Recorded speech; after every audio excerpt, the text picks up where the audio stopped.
It was a chilly autumn evening when the Thompson family first noticed their new neighbors. The air had grown crisp, and the leaves in the neighborhood were turning shades of gold and orange. Mr. and Mrs. Thompson, along with their two children, Sarah and Ben, had recently moved into a large, old house on the outskirts of a quiet suburban town.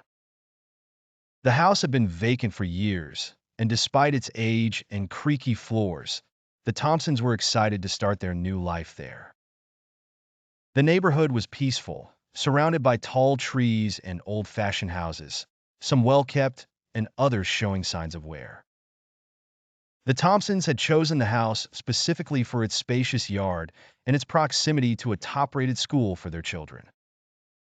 As they unloaded boxes and settled in, they couldn't help but notice the house next door.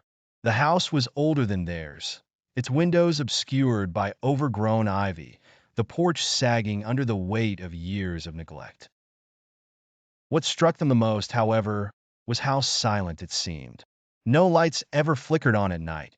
No car ever drove up the driveway.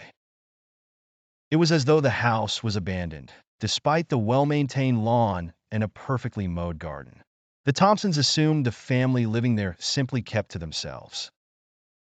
A week passed before Mr. Thompson decided to introduce himself.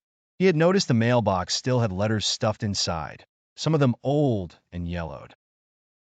Figuring it was time to meet the neighbors, he walked over to the house one sunny afternoon.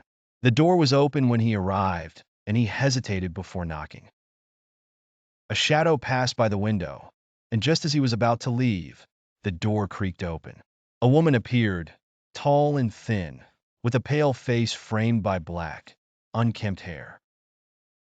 "Can I help you?" she asked in a voice that sounded almost mechanical, as though rehearsed. "Hi, I'm John Thompson. We just moved in next door," Mr. Thompson said, trying to sound friendly.